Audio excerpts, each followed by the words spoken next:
Thank you so much for that very warm welcome, and thank you, Julie, for the absolutely lovely introduction, which I can't really live up to.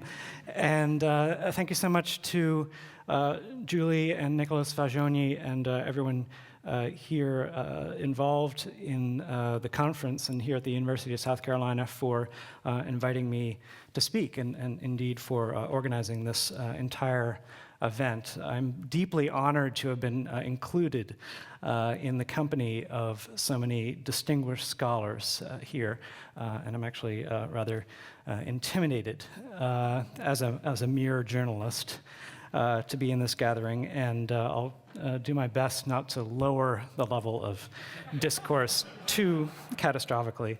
And I should say that what I'm presenting here today is a preliminary report from a work in progress. So the book Julie mentioned, which is really not too far along, I have to admit, entitled Wagnerism, Art in the Shadow of Music. It'll take me a few more years to bring it all together.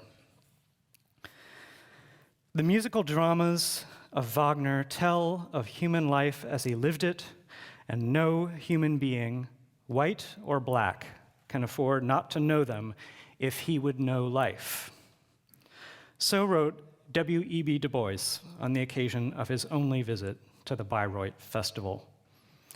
That Du Bois, a towering figure in African-American political and intellectual history, widely considered one of the chief architects of the modern civil rights movement, took an interest in Wagner may come as a surprise to some.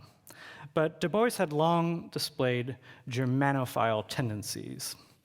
His commencement address at Fisk University praised Bismarck for having made a nation out of bickering peoples. At Harvard, he read Kant with George Santayana. From 1892 to 1894, he studied political economy at the Friedrich Wilhelm University in Berlin, now the Humboldt, attending lectures by Adolf Wagner, Gustav von Schmoller, and Heinrich von Treitschke. During that German sojourn, Du Bois immersed himself in concerts and opera, pondered Tannhäuser in the shadow of the Wartburg, and made the acquaintance of the Ring cycle. But he did not, at that time, in the 1890s, reach Bayreuth. Instead, his pilgrimage, which he commemorated by preserving his Festspielhaus tickets, as so many people have done over the decades, and you see one of them there, took place rather stunningly in 1936. These images come from the online archive maintained by the Du Bois Library at the University of Massachusetts in Amherst. What was W.E.B. Du Bois doing in Germany in 1936? His colleagues actually asked him that question more than once, rather skeptically. He was traveling on a grant from the Oberländer Trust, an organization that promoted German-American understanding and that occupied a delicate position in the 1930s, maintaining outward neutrality while helping refugees from Germany.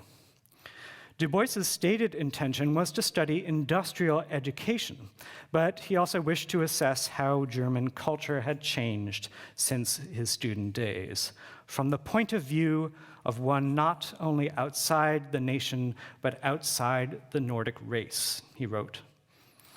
He always recalled his Berlin sojourn as a time of personal liberation. For the first time in his life, he felt on equal footing with those around him. This is looking back to the 1890s. I had a very interesting time, a very, very interesting time. I began to realize that white people were human.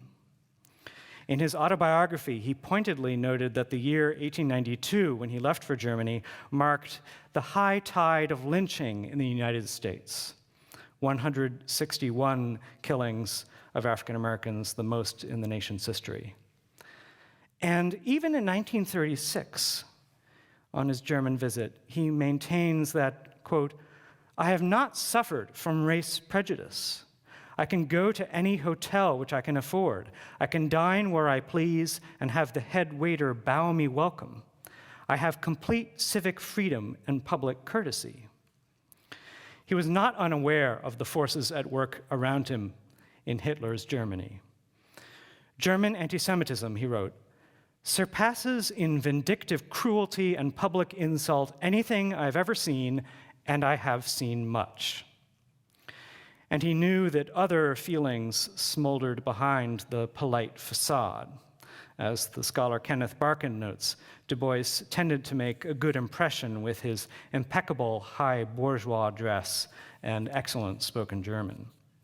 All the same, the fact that Dubois felt less open prejudice in Hitler's Germany than in Roosevelt's America is a devastating commentary on race relations in this country. African Americans traveling in Germany made similar observations as late as the 1950s. As Barkin observes, General Colin Powell recalled experiencing a breath of freedom when he served in West Germany as a young soldier. Black GIs could go where they wanted, eat where they wanted, and date whom they wanted. During his 1936 travels, Dubois wrote weekly columns for the Pittsburgh Courier, one of the most widely circulated African-American newspapers of the day. Two of his columns dwelled on Bayreuth. The first began, "Men need places where they can renew their strength, where they can catch again faith in themselves and in their fellow men." Dubois describes his lodgings on Liststrasse, just down the street from Wahnfried, the Wagner family home. And he notes that twice a day he walks past Wagner's grave, the house where Liszt died, and the Jean Paul home, where, he is careful to note, the racist philosopher Houston Stewart Chamberlain, Wagner's posthumous son-in-law, once lived. He is well attuned to the contradictions of the place. He notes that high ticket prices and the presence of obnoxious wealth. Yet, he says, Wagner's works rise above such petty materialism. Indeed, they militate against the idea that clothes and show and extravagance spell life. In his second column for the Pittsburgh Courier, he gets to the heart of the matter, imagining a reader who wants to know, now just what has Bayreuth and opera got to do with starving Negro farm tenants in Arkansas or black college graduates searching New York for a job? He answers that Wagner's life was a persistent struggle in pursuit of an ideal from which Black America could learn something. He then gives quick notes on the operas, not only those he attended in Bayreuth, but also Meistersinger, which he saw in Munich, and Parsifal, which he may be recalling from a performance in New York. The later Wagner puzzles him. Lohengrin is his favorite. I have heard it 6 or 8 times under many circumstances in different languages and lands. It is a hymn of faith, something in this world man must trust. Not everything, but something. One cannot live and doubt everybody and everything. Somewhere in this world and not beyond it, there is trust, and somehow trust leads to joy. Dubois revealed a touch more about his Bayreuth visit in Worlds of Color, the 3rd volume of his semi-autobiographical novelistic trilogy, The Black Flame, which he completed in 1961 when he was in his 90s. Manuel Mansart, the protagonist of the books, duplicates Dubois's 1936 itinerary and finds himself at Bayreuth at the beginning of the 3rd volume. If the novel corresponds to reality, Dubois invited his landlady along to the Festspielhaus. Except in the case of one English couple, the presence of Mansart elicited no comment. A few stared, but on the whole, the hostess enjoyed the evening. Afterward, she praises Hitler, saying, "He keeps Bayreuth going, and I don't care what may be said about him. This one thing makes him, to me, the greatest of men." This notorious photo was taken at the Festspielhaus in 1936, Hitler at the window, of course. Dubois's protagonist does not react to the landlady's brazen statement of support for Hitler. Instead, he keeps on musing about the wider relevance of Wagner's grand project. Quote, He thought how among American Negroes, legend and fantasy might thus be wed to histrionic ability and imagination to build a great dramatic tradition.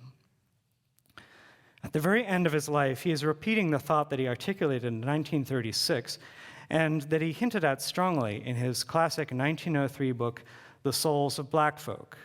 Wagner is for him not an antagonist, but a model, in some sense, an ally.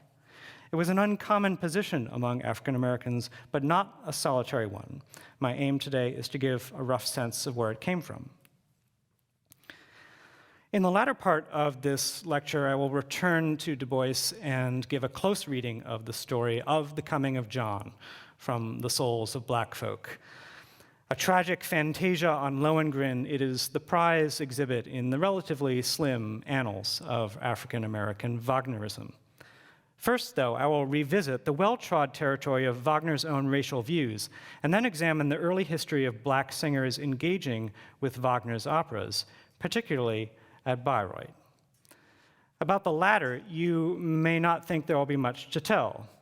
The first singer of African descent to go to Bayreuth was, we are always told, Grace Bumbry in 1961. But Bumbry had a forerunner. 65 years earlier, the half African-American, half Swedish contralto Lorana Aldridge was engaged to sing at the festival. Because Aldridge has been almost completely forgotten, I will tell her story at some length. I actually originally intended to make only passing mention of her here, but in recent months I've discovered quite a bit more about her, including information about her relations with the Wagner family. And again, this is preliminary. I'm certain that more information will come to light. Wagner's credentials as one of the most prominent racists of the 19th century are secure, even if the precise nature of his racism and the degree to which it penetrates his output remain a matter of dispute. In later years, he subscribed to the view, propounded most influentially by Arthur de Gobineau, that the so-called Aryan peoples were the highest of races, that when they mixed with lower races, they underwent degeneration, and that black people were the lowest of all. Yet racism is not a monolithic phenomenon. One might speak of a constellation of locally rooted hatreds to which the pseudo-scientific language of Gobineau and others gave a universalizing veneer in the late 19th century. Notably, Gobineau, in his essay on the inequality of the human races, pays relatively little attention to the Jews, and when he does, he speaks of them as a free, strong, and intelligent people, one that fell prey to miscegenation. For Wagner, the Jews were, of course, an overriding obsession. Despite bursts of grudging admiration, he came to see them in the notorious phrase that Goebbels made into a Nazi slogan as the plastic demon of the downfall of mankind. Black people, on the other hand, caused Gobineau to shudder with disgust, while Wagner manifested at times a more ambivalent reaction. Cosima Wagner's diaries of 1882 show Wagner and Gobineau trading derogatory, or at least exceedingly condescending remarks about die Neger, as she calls them. Also about the attitude of the superior to the inferior races, the Negroes, for instance. R. Ricard says that the greatest triumph for the intellectually superior person is to win the love and devotion of those beneath him, whereupon the Count, Gobineau, says such love can be found among Negroes but not mulattoes. Who knows what that means exactly? Elsewhere, Wagner uses Negro or mulatto as a metaphor apparently for dim-wittedness. Such, I assume, is the import of his perplexing description of Tristan und Isolde as my first Italian opera for an audience of mulattoes. In other entries, though, Wagner exhibits tremors of sympathy. In 1879, Newell Jenkins, Wagner's American dentist, quote, tells us some very interesting things about the Negroes, whom R. can hardly visualize taking part in public affairs. He feels that what has made them significant is their touching submission to a cruel fate. In 1880, one finds him praising the German-American politician Karl Schurz, who was strongly associated with Lincoln, as a proper German. In March 1882, Wagner seems actually to be criticizing Thomas Carlyle for his 1849 pamphlet, Occasional Discourse on the Negro Question. Quote, R expresses his surprise over his, Carlyle's, taking sides against the Negroes, saying how rarely a person is completely free. He feels that deism, the Jewish kind, which inhibited even Goethe, also oppressed Carlyle's spirit. This is a tortured perspective indeed, Carlyle's racism seen through an anti-Semitic lens somehow.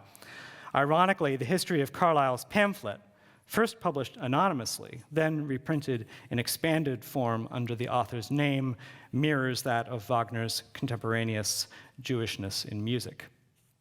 And in the 1881 tract Heldentum und Christentum, Wagner states that a partaking of the blood of Jesus might raise the very lowest races to the purity of gods. Whatever that might mean, and however it might come about, the inequality of the human races is not, in Wagner's mind, absolutely fixed. Most curious is Wagner's admiration for Cetshwayo, king of Zululand, who humiliated English forces in the early stages of the Anglo-Zulu War of 1879 and then went into exile. In March 1879, Cosima records, Wagner saw a picture of Cetshwayo, or Ketawayo, as she writes, and looked with pleasure on his finery and his melancholy face. Quote, he also talks about the military organization of the Zulus and says one can almost find in them the raw beginnings of the Lycurgian constitution. When, in June 1879, Prince Napoleon was killed in the Anglo-Zulu conflict, the son of Napoleon III, he joined the British Army after the imperial family fled to Kent, as I discovered when I was researching this paper. Wagner sees a divine retribution at work in this death. Fate takes a solemn view. Zulus are also human beings like ourselves, and he, the prince, dies not gloriously, but surprised, fleeing. Here, Wagner is obviously ventilating his familiar Francophobia. In an aside, he blames the prince's mother for having started the Franco-Prussian War. Still, the phrase, human beings like ourselves, is striking. If only he had seized upon that simple sentiment more often. At the end of 1879, reading Ernst von Weber's account of his African journeys, Wagner casts doubt on the entire idea of civilizing non-Western peoples. Quote, then he says with a laugh that he would like Ketawayo for company. The image of an insurgent underdog seems to stir the old rebel spirit in Wagner. But I won't make too much of these anecdotes. They add up to the usual mishmash without deeper ideological implications, I think. For Germans of Wagner's generation, in advance of the brutal colonial drive of the 1880s and 90s, Black people were remote, unthreatening curiosities. In mid-19th century Europe, among the most famous Black figures was the African-American tragedian Ira Aldridge. He was most famous for his Othello, but he also drew notice for his boundary-shattering ventures into white roles, such as Macbeth, Richard III, Shylock, and King Lear. Wagner almost certainly saw him perform at least once. A native New Yorker who subsequently moved to England, Aldridge was successful in the provinces, but was never able to establish himself on the principal London stages. His Covent Garden debut as Othello in 1833 aroused bitter opposition in some quarters of the London press, racism being an obvious factor. He did, however, win enormous fame on the continent in the early 1850s and later in the decade in Russia. Théophile Gautier, seeing him in St. Petersburg, acclaimed his Othello as sage, réglé, classique, majestueux, and judged his King Lear even finer. I couldn't find a picture of him as Lear, but here is one of him as Shylock. The high and the mighty thronged to Aldridge's performances. In 1853, King Friedrich Wilhelm IV of Prussia gave him a golden medal for art and science, and Emperor Franz Josef honored him as well. During his subsequent tour, Aldridge performed Othello in Zurich on November 18th, 1857. Here's an image of him as Othello from around this time, 1850s. Gottfried Keller and Georg Herwegh, two of Wagner's Zurich associates, were in attendance that night. Herwegh, the radical poet who introduced Wagner to Schopenhauer, wrote of the performance in highly admiring terms. Everything thought through, everything calculated, all understanding, all art. Wagner, who had just thrown himself into composing Tristan, at least planned to go, as we know from his letters to Matilda Wesendonck. He writes, Wednesday, Othello, IRA Aldridge, tickets to be booked in a timely fashion. There's no reason to think that he didn't actually make it. Something about the peremptory nature of this note to Matilda suggests that Aldridge was already a familiar topic in the Wagner circle. Indeed, Liszt had written to Wagner of Aldridge back in 1853, saying that the actor plays beautifully Othello, Macbeth, and Fiesco. Aldridge and Liszt evidently met, for it's reported that an autograph of Liszt was found in Aldridge's papers. In the period of the Harlem Renaissance, the possible connection, momentary conjunction of Ira Aldridge and Richard Wagner did not go unnoticed. Both James Weldon Johnson in Black Manhattan and Langston Hughes in his children's book, Famous American Negroes, made mention of it. But the connection goes deeper. Aldridge fathered 5 children with 2 women. His second wife was Amanda von Brandt, a supposed Swedish baroness, she in fact was no such person, who had studied singing with one of Jenny Lind's tutors. 3 of their children displayed musical gifts. Ira Frederick, who showed marked ability as a pianist, composer, and conductor, and came to a lamentable early end at the age of 24, flinging himself out of a window in a state of terminal delirium. Amanda Aldridge, who studied with Lind herself, Jenny Lind, and based in London, went on to have a long and fascinatingly varied career as a singer, composer, and teacher, composing under the name Montague Ring and giving instruction to, among others, Roland Hayes, Marian Anderson, and Paul Robeson. This is a 1952 article about her from the Chicago Defender. And there was Laurana, who in the 1890s seemed on the verge of a major career as an opera singer until health problems curtailed her appearances. Most of what I've been able to discover about Laurana comes from her sister's papers, which are held at the Charles Deering McCormick Special Library of Collections at Northwestern University. There's also crucial information, as well as a bit of misinformation, in a 1958 biography of Aldridge by Herbert Marshall and Mildred Stock. Hello? Who were able to interview Amanda at length. In a family bedeviled by illness and early death, Amanda lived almost to her 90th birthday, dying in March of 1956. Marshall and Stock say of Laurana, presumably on Amanda's authority, she was a strong-willed, dominating, and pleasure-loving woman and led a full, active, and gay life. She never married. A French critic reported that she gave the impression of a vigorous masculinity. Born in 1860, educated at a convent school in Gand, she later studied in London, Berlin, and Paris, pursuing vocal studies with, among others, Madame Evelyn Rimbaud, who had a certain eminence as a teacher and concert soloist at the time. In 1890, Laurana went to Łódź in Poland to sing Que Faro and Ich Gola nicht at a concert honoring her father, who, strange to say, died in Łódź in 1867. The event was intended to raise funds for the renovation of Aldridge's grave, but Polish scholars inform us that the size of her fee meant that little or no money was actually left over. In 1891, a critic in Hamburg praised her strong, dark-colored, quite well-developed voice, although he worried about the degree of vibrato. Critics always have to find something wrong. Charles Gounod had no such reservations, recommending her enthusiastically to Augustus Harris, impresario of the Theatre Royal at Covent Garden. Voulez-vous entendre une des plus belles voix qui existent, le voulez-vous? Eh bien, accordez une audition à Mademoiselle Lorana Aldridge, one of the most beautiful voices that exist.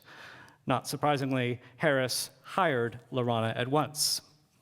She participated in Harris's grand Wagner orchestral concert at St. James Hall in July 1893, singing Wagner's Schmerzen and the lullaby Schlaf holdest Kind.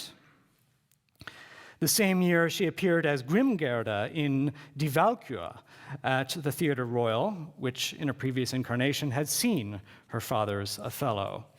Marie Bremer, a future star of Bayreuth, sang alongside her as Sigruna. In 1898, Lorana returned in the ring as Schwertleiter, another of the Valkyries, and in 1905, she sang Grimgerda again in 2 complete ring cycles. In 1901, she was the witch in Hansel and Gretel. She must have taken other roles, but archivists at the Royal Opera House have been unable to locate further traces. At some point, it seems, she sang the role of Erda, a bigger part in the ring. For in the Amanda Aldridge papers can be found a photograph of the celebrated Russian-born soprano Felia Litvin in the role of Brunhilde, and it is addressed along the left side there, "A mon Erda." Despite hours, days of attempts, I've been unable to discover any trace of where she might have performed Erda. How Lorana came to the attention of Cosima Wagner, I've been unable to discover. I consulted archivists at Bayreuth on a visit there last fall, but so far, no mention of her has come to light. Several Paris publications reported as early as January 1896 that Madame Wagner had engaged Lorana for the coming summer. Furthermore, Lorana established a cordial friendship with Ava Faulkner, Richard and Cosima's second child, for in the Northwestern collection, there is a stiff piece of cardboard with a picture of the Festspielhaus in the front and a message from Ava on the back. To dear Miss Aldridge, with many thanks and best wishes, enjoying to see her again. Kindest regards from my mother and yours truly, Ava Wagner, Bayreuth, 2nd of January, I think that is 1896. The card does not look as though it had been sent through the mail. It might have been a souvenir handed to Lorana in person. I'm going to guess that sometime that winter, Lorana traveled to Bayreuth, auditioned for Cosima, and struck up a friendship with Ava. Marshall and Stock, in their biography, give no specifics, but they do say that Lorana lived in Richard Wagner's home and became a close friend of his daughter Ava. Lorana was back in Paris that same month. On January 17th, she gave a recital at Salle Pleyel. Then, it would appear, she went back to Bayreuth in the spring, presumably for rehearsals for that summer's festival. This was the momentous occasion of the first Bayreuth ring cycle since the inaugural festival of 1876. Sometime in the spring of 1896, however, Lorana apparently fell ill. The other item of correspondence from Ava at the Northwestern collection is a note dated May 30th and addressed to the Hotel Kurhaus in Ruprechtstegen, some 45 kilometers south of Bayreuth. And I tracked down a picture of it. There it is on the upper left. the hotel. A contemporaneous Baedeker guide describes the Klimatisches Kurhotel und Restaurant as an imposing establishment costing 5 to 6 marks a night. That was quite expensive.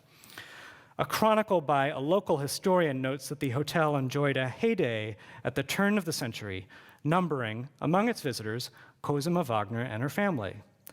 Most likely, Cosima sent Laurana there to recover from an unnamed illness.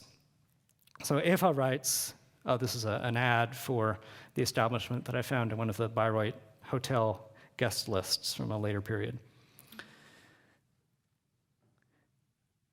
Dear Miss Aldridge, Mama and we all were happy to get good news from you, and we hope that every day will be a progress. Mama spoke immediately to Mr. von Gross, who surely meanwhile will have fulfilled your wish. What say the spirits to the haunted chamber? Here is every day the same, work and again work. Auf gutes Wiedersehen and best love from all in Wahnfried. Ava Faulkner. All this bears out Marshall and Stock's claim that Laurana and Ava indeed had become close. They have some sort of in-joke about a haunted chamber, possibly a trashy novel that they were both reading. There is the fact that Adolf von Gross, financial master of Bayreuth in the Cosima era, was summoned to address some need of Laurana's, possibly monetary. And in the reference to Wahnfried, there is the implication that Laurana knew the house well. Perhaps Laurana was still hoping to make it back to Bayreuth. Friedrich Wild's Practical Handbook for Festival Visitors, published just in advance of the festival, listed her as a participant, and as with other performers, supplied a paragraph description of her. And before I read this, it's helpful to know that IRA Aldridge, her father, had presented himself or allowed himself to be presented as African-born, the son of an exiled Senegalese prince. This was, in fact, a colorful fabrication. Aldridge's father, like Aldridge himself, was a New York native, as Bernd Lindfor's recent biography establishes. So here's what the Practical Handbook says. A name that may well ring strangely in the ears of even the most observant art lovers is that of Lorana Aldridge, who will sing one of the 8 Valkyries. Of Lorana Aldridge, one cannot say that she did not come from far off, as she hails from Africa. She is the daughter of the African tragedian Ira Aldridge and studied singing in Germany, England, and France, and has appeared with great success in operas and concerts outside of Germany. She is praised as the possessor of a true contralto voice with a wide range. In the course of the festival, there will be an opportunity to put these statements to the test. Lorana's fellow Valkyries that summer would have included Olive Fremstad, who also sang the first Norn and Flosshilda. She would have performed before an exceedingly distinguished audience that included George Bernard Shaw, Fauré, Mahler, Cortot, Diaghilev, Adolphe Appia, Renoir, Romain Rolland, Colette, and Albert Schweitzer. But she did not appear, according to the Bayreuth archive. One critic did list her among the Valkyries in his review, but this was a not unprecedented case of a critic relying upon advanced materials without double-checking them. The chronicler Albert Lavignac has Johanna Noi Meyer, a rather eminent singer based in Darmstadt, singing the role of Sigruna. Noi Meyer is not listed in the Practical Handbook, and I'm guessing that she was a last-minute substitute for Laurana. It would seem that Laurana was sick for some time. I can find no trace of her performing for the remainder of 1896. She presumably went back to Paris or rejoined her sister and mother in London. In May of the following year, she apparently felt well enough to resume singing, and she inquired about the possibility of returning to Bayreuth. She received the following note in reply. At the Northwestern Archive, it is marked Ava Wagner, but as will become clear, it has been mislabeled. My dear Miss Aldridge, I am very sorry indeed to be obliged to tell you that our personnel is complete, and that it is now too late to invite you to take a part in our performances. I am very sorry about it, but I was very glad to hear that you are well again and that you can use your fine voice. Only I would advise you to go to a good master in order to learn how to manage this fine voice and not to destroy it before time. I should have been very glad to have seen you again, dear Miss Aldridge, I assure you, and with best wishes for you, my children and I send you kindest regards. C. Wagner, May 24th, 1897. Cosima Wagner's command of English was reportedly excellent, and so the correct, if slightly peculiar diction of this letter might be her own.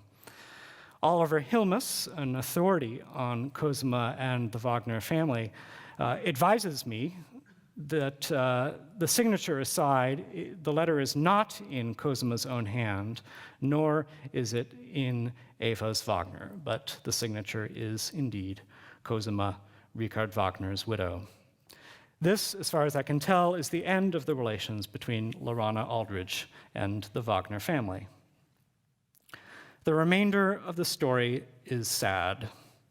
Lorana continued to give frequent recitals in London until the First World War, her programs ranging from lieder to chanson to parlor songs by her sister Amanda.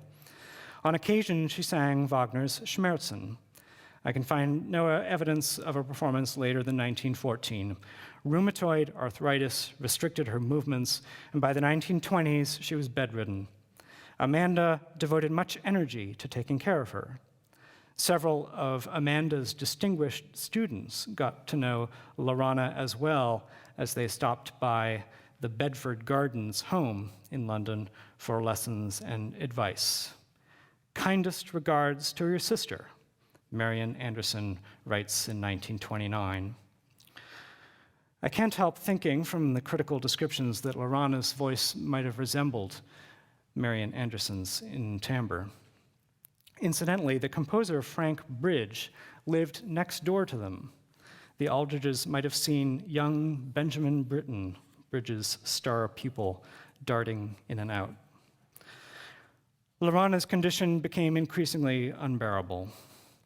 On November 20th, 1932, she committed suicide by taking an overdose of aspirin. She was 72. She was buried in a public section of Gunnersbury Cemetery in London. I was in London last week, and I went out there on a very cold, snowy day to look for her grave, but the headstone has vanished. She lies, according to the map provided by the cemetery, somewhere in the foreground of this picture.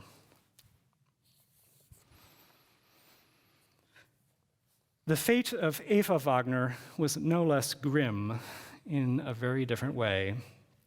If her early friendship with Lorana suggests an openness toward the outside world, she became, in time, another perpetual intriguer at the Bayreuth court, prickly, waspish, in Nike Wagner's words. In 1908, past the age of 40, she made the fateful decision to marry Houston Stewart Chamberlain, he of the hate-devoted heart. A Bayreuth pilgrim since 1882, Chamberlain had long been seeking a personal entree to the Wagner family. Back in 1896, when Lorana was briefly part of the household, he had been infatuated with Cosima's second child by Hans von Bülow, Blandina Gravina, and had also pursued Isolde, the first child of Cosima and Richard.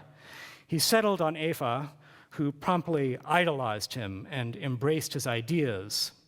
With Cosima infirm and the son Siegfried indecisive, the Chamberlains became, in Oliver Hilmes's words, the family's new center of power. Isolde was evicted from the family. Siegfried was essentially ordered to marry and produce heirs, and extremist nationalism took hold. The way was open for Hitler. Ava was present on that grim occasion in October 1923 when Hitler first visited Wahnfried and received Chamberlain's blessing. The last part of her life was shadowed by an irony. As she had plotted to shut her sister Isolde out of Bayreuth in the years before the First World War, so in the Nazi time did Winifred Wagner, the new widow in power, marginalize her and her half-sister Daniela in turn. Nonetheless, when she died in 1942, her coffin was draped in a Nazi flag and Hitler sent a wreath. I can't help wondering what conversations might have taken place at Bayreuth in the 1890s around this singer of mixed race. It was precisely the intermingling of races that caused Wagner the greatest distress. In Heldentum und Kustentum, the composer adopts Gobineau's view that when two races mix, the superior inevitably sinks to the level of the lower. Chamberlain had a somewhat different attitude. In his 1899 book, The Foundations of the 19th Century, an attempt to tell the story of Western civilization as the triumph of the Teutonic peoples, he does allow for the necessity of crossings, though in limited quantity. Chamberlain was planning that work at precisely the time that Lorana Aldridge was in Bayreuth. In early 1896, Chamberlain sent Cosima an outline, eliciting an enthusiastic response from her, though being Cosima, she quarreled with various of Chamberlain's ideas. And amid a series of miscellaneous comments in one letter, she said the following: "The Negroes have surprised me. Die Neger haben mich überrascht. But I am entirely prepared to be convinced." Given that Chamberlain had nothing positive to say about black people, it seems possible that Cosima was actually speaking in their defense. Did the presence of Lorana Aldridge in Cosima's life momentarily influence her?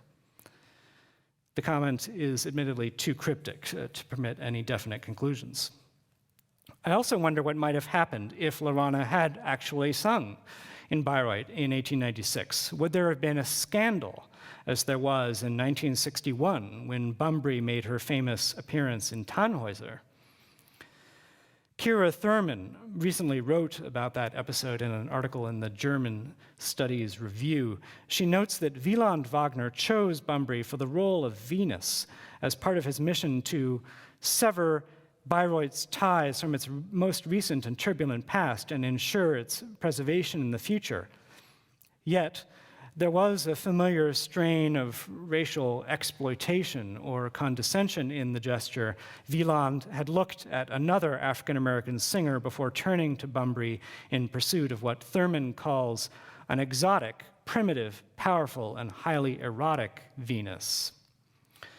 There were racist protests in right-wing papers, and some mainstream journalists were scarcely more enlightened. Hans Haber declared that Bumbry's skin color destroyed the illusion, as if there was some clear consensus about what Venus looks like. This controversy erupted months before Bumbry reached the stage. In 1896, by contrast, the casting of a mixed-race singer as a Valkyrie in The Ring caused no evident unease. Friedrich Wild, in his practical handbook, sounds bemused and a touch skeptical about the prospect of an African Valkyrie, but he is hardly outraged. This is not to suggest that Cosima's Bayreuth was somehow a more enlightened place than Wieland's. But the episode of Lorana Aldridge points up the unpredictable dynamics of racism, and in particular, the terrible intensification of racial animus, both against black people and against Jews, as the 19th century gave way to the 20th. That acceleration, which had much to do with the spread of pseudoscientific theories of race and with the rapid propagation of sensational rumors in the media, took hold in Bayreuth as it did in so many other places. Witness the progression in Chamberlain's Foundations of the 19th Century. Witness Chamberlain's progression from the Foundations of the 19th Century, which makes a point of decrying quote, the perfectly ridiculous and revolting tendency to make the Jew the general scapegoat for all the vices of our time, to the unremittingly, unapologetically venomous writings of Chamberlain's last years. The Bayreuth of 1896 is not yet given over to the fulfillment of the Aryan mystery. It is no bastion of enlightenment, nor is it a completely closed world. It is, for the time being, a festival of the music of Richard Wagner, who still seems to speak for all. What drew Lorana Aldridge to Wagner? I ask the question knowing full well that there's no real way of answering it. Perhaps she turned to Wagner simply because her voice was naturally suited to the music, although Cosima's letter of 1897 hints that she pushed herself into Wagnerian repertory a bit prematurely, putting a strain on her vocal resources. Her Queen's Hall recitals occasionally engage in what might be considered pointed juxtapositions. On one program, Schmerzen gives way to Amanda Aldridge's 3 African dances with the composer at the piano. And again, Amanda went by the name Montague Ring there at the bottom.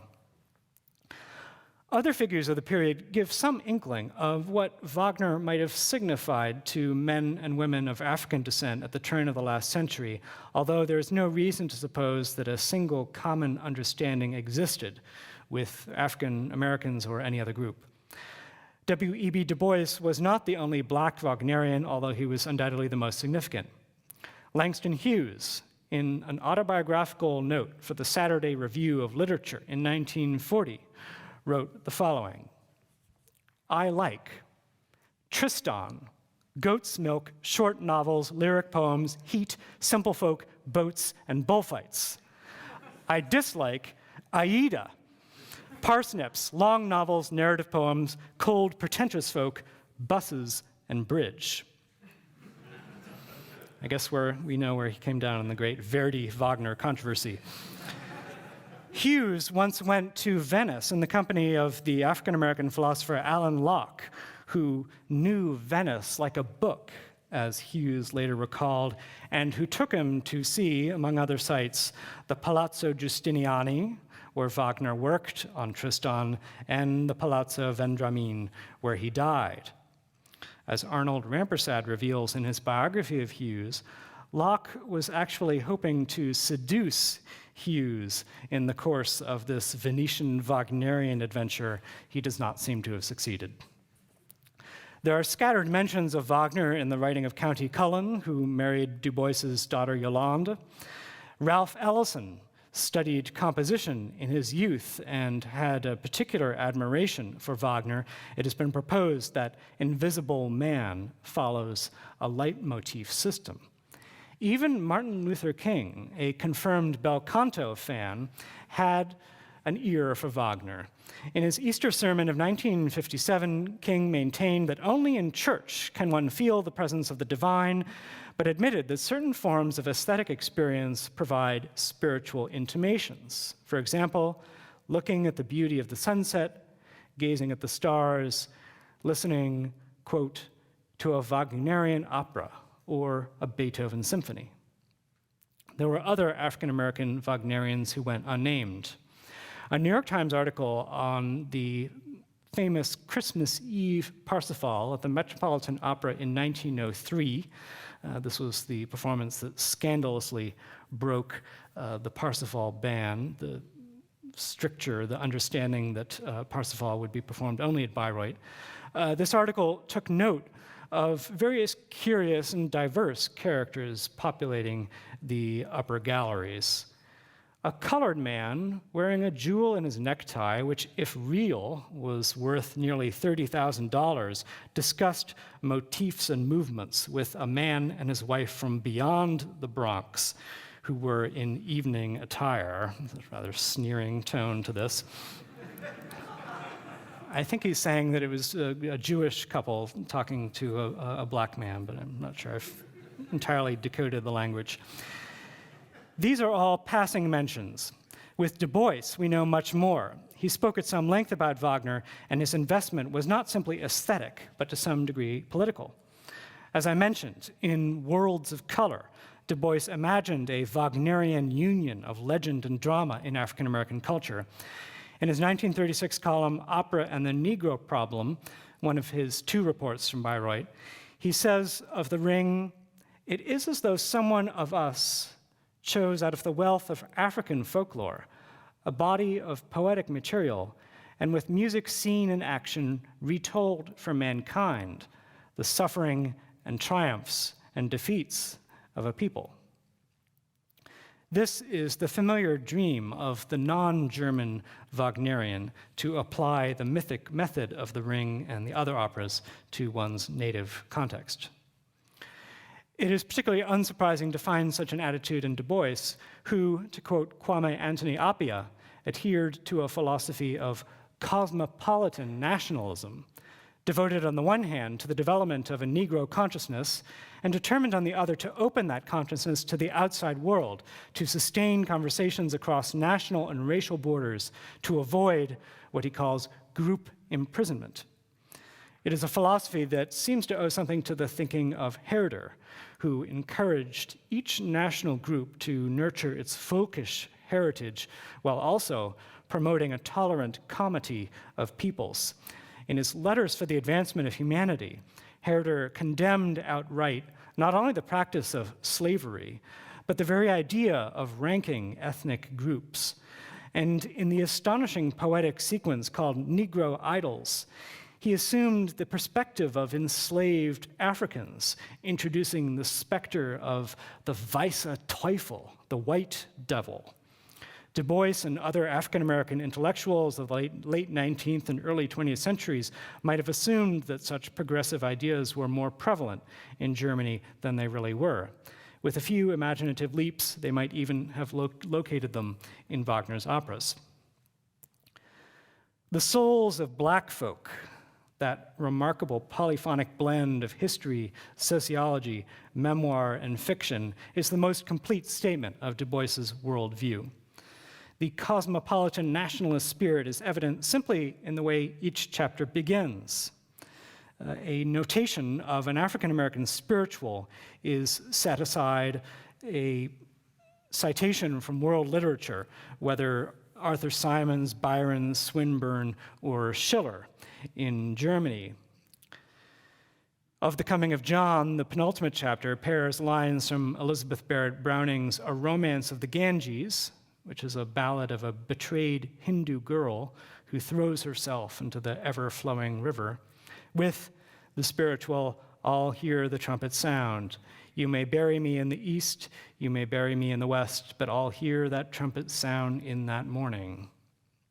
This spiritual is the voice of exile, Du Bois says in his following chapter on the sorrow songs, as he calls them. Russell Berman, in his absorbing essay, Du Bois and Wagner, compares the text to King Heinrich's exhortation in Lohengrin, "Ob Ost, ob West, das gelten allen gleich, let every acre of German soil put forth troops of soldiers, never again shall anyone abuse the German Empire." Berman may be stretching things a bit, but here perhaps is another instance of Du Bois's determination to repurpose German national mythology to African-American ends. Of the Coming of John is a tale of black humiliation and rage, an antecedent to Richard Wright's Native Son and Allison's Invisible Man. John Jones, a young man with aspirations towards self-improvement and the improvement of his race, leaves Georgia to study at a black school in a place called Johnstown. He shows bubbling good nature and genuine satisfaction with the world. Back home, his family and friends anticipate his triumphant return. "When John comes," they keep saying. The judge of the town, white of course, also has a son named John, and the 2 boys were playmates when they were young. The white John goes to Princeton, and his family too anticipates his homecoming. Thus, in the faraway southern village, the world lay waiting, half-consciously, the coming of two young men, and dreamed in an inarticulate way of new things that would be done and new thoughts that all would think. John Jones struggles at first with school discipline and then applies himself more seriously.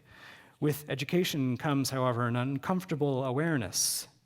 He grew slowly to feel, almost for the first time, the veil that lay between him and the white world. The motif of the veil recurs throughout the souls of black folk, serving as a metaphor for the ubiquitous barrier of racism. One summer, John goes to New York with a vocal quartet and buys a $5 ticket for an orchestral concert in what seems to be Carnegie Hall. He finds himself seated next to a young white man and woman whom he does not at first recognize. He sat in a half maze, minding the scene about him, the delicate beauty of the hall, the faint perfume, the moving myriad of men, the rich clothing and low hum of talking seemed all a part of a world so different from his, so strangely more beautiful than anything he had known, that he sat in dreamland and started when, after a hush, rose high and clear the music of Lohengrin's Swan. This is presumably the prelude of Lohengrin. The infinite beauty of the wail lingered and swept through every muscle of his frame and put it all atune. He closed his eyes and grasped the elbows of the chair, touching unwittingly the lady's arm, and the lady drew away. A deep longing swelled in his heart to rise with that clear music out of the dirt and dust of that low life that held him imprisoned and befouled. If he could only live up in the free air where birds sang and setting suns had no touch of blood. Who had called him to be the slave and butt of all? And if he had called, what right had he to call when a world like this lay open before men? Then the movement changed, and fuller, mightier harmony swelled away. He looked thoughtfully across the hall and wondered why the beautiful gray-haired woman looked so listless and what the little man could be whispering about. He would not like to be listless and idle, he thought, for he felt with the music the movement of power within him. If he had but some masterwork, some life service, hard, aye, bitter hard, but without the cringing and sickening servility, without the cruel hurt that hardened his heart and soul. When at last a soft sorrow crept across the violins, there came to him the vision of a far-off home, the great eyes of his sister, and the dark-drawn face of his mother, and his heart sank below the waters, even as the sea sand sinks by the shores of Altamaha, only to be lifted aloft again with that last ethereal wail of the swan that quivered and faded away into the sky. It left John sitting so silent and rapt that he did not for some time notice the usher tapping him lightly on the shoulder and saying politely, "Will you step this way, please, sir?" A little surprised, he arose quickly at the last tap, and turning to leave his seat, looked full into the face of the fair-haired young man.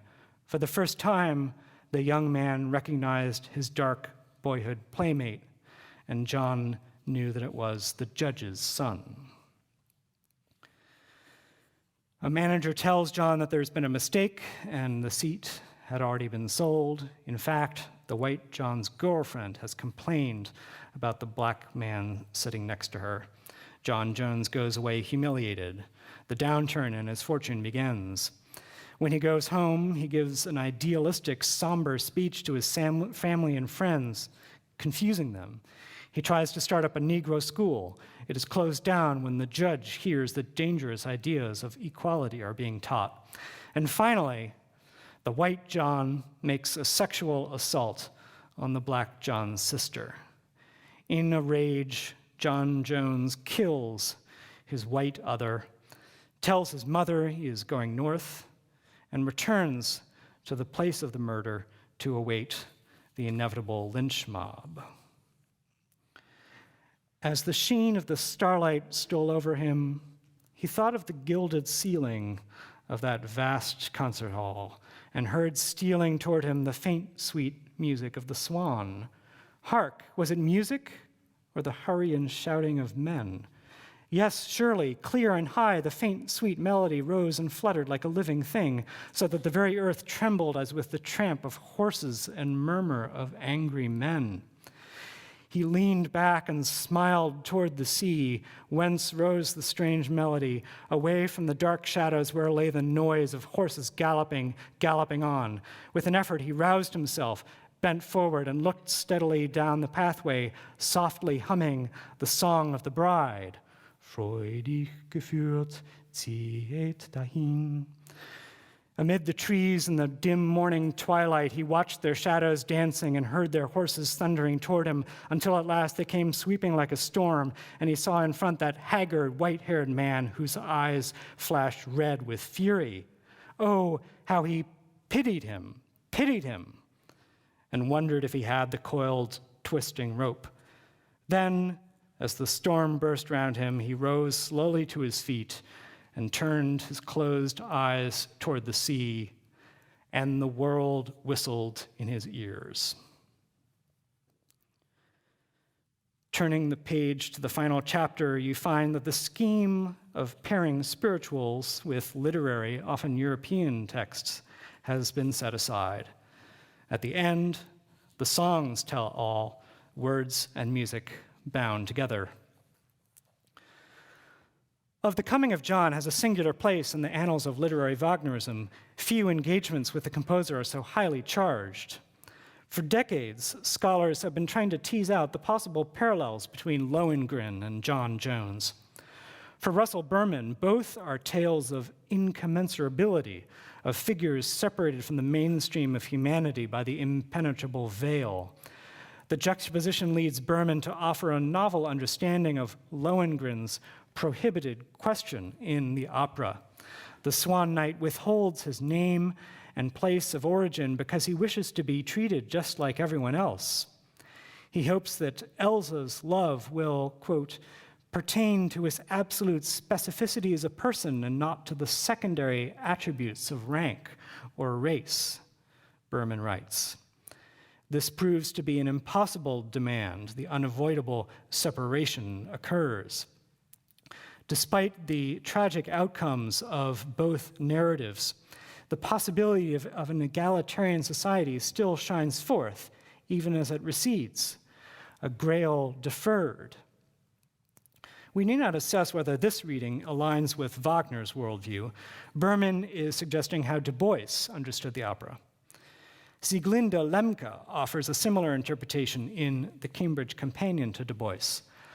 Lohengrin's tragic separation from his lover reconfirms the incompatibility of the mortal and the immortal spheres. John's tragic end reconfirms the incompatibility of the racial spheres. Both heroes suffer from a dual identity, a double consciousness, as Dubois called it. And Lemke plausibly explains the peculiar violence of the ending, which is atypical of Dubois's meliorist outlook. A devotee of intellectual commerce among races is here summoning the frightening alternative, the nightmare of a life without trust. One textual variant has excited much commentary. As many of you will have noticed, when Dubois quotes the bridal chorus, treulich is replaced by freudig, faithfully guided by joyfully guided. Perhaps Dubois simply misremembered, or, as Berman suggests, confused the text with that of the Ode to Joy. But Lemke argues that the change was intentional. She notes that the same misquotation appears in Opera and the Negro Problem, next to the words I quoted earlier. Somewhere in this world and not beyond it there is trust, and somehow trust leads to joy. Perhaps, like Leonard Bernstein conducting Beethoven's Ninth after the fall of the Berlin Wall, Dubois changes the words to suit a changed context. However, the question of intentionality may be decided. This little substitution permits other Wagnerian resonances to other. With freudig, young John's act of violence and refusal to flee the scene take on a darkly ecstatic dimension, as much Götterdämmerung as Lohengrin. Dem Freunde zu folgen, wie erst du freudig? Brunhilde asks Grana before riding into the flames, are you joyfully neighing to follow your friend? The wanderer in Siegfried employs the same word, freudig, to indicate that he will now embrace joyfully the end that he once resisted.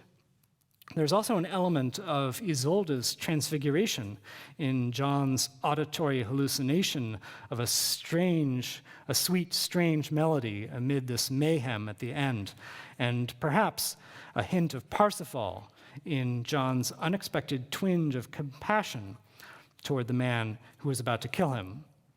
And of course, that fearful storm of horses evokes the Ride of the Valkyries. A host of Wagnerian voices seem to rage around John as he goes to his demise. Dubois's attempted appropriation of Wagner as an emblem of cosmopolitan racial pride did not catch on, to say the least. White Americans, beholden to the racial philosophies that were sweeping Europe, had other uses for the composer. A little over a decade after the publication of The Souls of Black Folk, D.W. Griffith's hugely popular film The Birth of a Nation would use The Ride of the Valkyries, the Rienzi Overture, and other variations on Wagnerian motifs to lend a heroic aura to the racist horde of the Ku Klux Klan. Hooded riders save a southern town from black rule and rescue a captive white woman, named Elsie, no less, at which point Wagner gives way to strains of Dixie. The National Association for the Advancement of Colored People, in the early years of its existence, organized a furious protest against The Birth of a Nation. Dubois, as editor of The Crisis, the NAACP's magazine, played a leading role. Then, in the 30s and 40s, as most of America recoiled from Hitler's Germany, Wagner acquired increasingly ominous associations, as a long list of cinematic citations would attest. And in Apocalypse Now, Francis Ford Coppola turned Griffith's imagery upside down, staging an American helicopter assault on a Viet Cong village to the tune of The Ride of the Valkyries. Colonel Kilgore, the half-mad officer in charge of the operation, says, "It scares the hell out of the slopes." The underlying calculus is that racism and Wagner go together. Wagner as purveyor of bombast, Wagner as aggressor, Wagner as avatar of racial hatred and prophet of Hitler, these are now standard images in the popular mind. What is instructive about turn-of-the-century Wagnerism is that it allows us to experience the operas through the eyes and ears of those who did not know what was coming, who saw in this work possibilities that may now seem improbable or even delusional. I think not only of John Jones glimpsing paradise through the Vale of Lohengrin, but also of the Prairie Elder in Willa Cather's A Wagner Matinee, who, at a Wagner concert in Boston, finds herself coming back to life, transported by Siegfried's funeral music to a world where hope has lain down with hope and dream with dream and renouncing slept. Or Theodor Herzl, listening to Tannhäuser and imagining a Jewish state. Or the socialist leader Jean Jaurès, revering Wagner's sensitivity to all life, to its every tremor and its infinite traits. Granted, Adolf Hitler underwent a similar epiphany when he first encountered Wagner in Linz. He would soon join a lineage of nationalist anti-Semitic Wagnerians that goes back to the source. Although, as Saul Friedlander and Dina Porat both pointed out at the 1998 conference on Richard Wagner und die Juden, Hitler never saw fit to quote from Wagner's writings on the Jews, suggesting that his preoccupation was more aesthetic than political. While tracing that racist lineage has been a necessary scholarly undertaking in recent decades, countering a conspiracy of silence or obfuscation among Wagnerians, it may have inadvertently marginalized alternative approaches to Wagner, Jewish, African-American, feminist, leftist, and so on. In some quarters, the Nazi framing of Wagner has come to be seen as the true, the correct understanding of Wagner.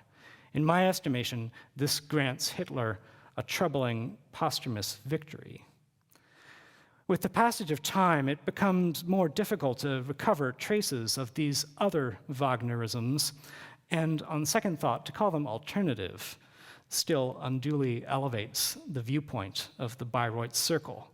We lose sight of what Dubois calls, in a general sense, the point of transference between disparate communities. What I call the black Wagner is a particularly elusive quantity. Lorana Aldridge, too, remains a mystery, a life glimpsed in fragments. Were it not for the long memory and copious files of her sister Amanda, her connection to Bayreuth might have vanished completely. I will close with one last, as yet unanswerable question. Did W.E.B. Du Bois know of Lorana's Bayreuth experience?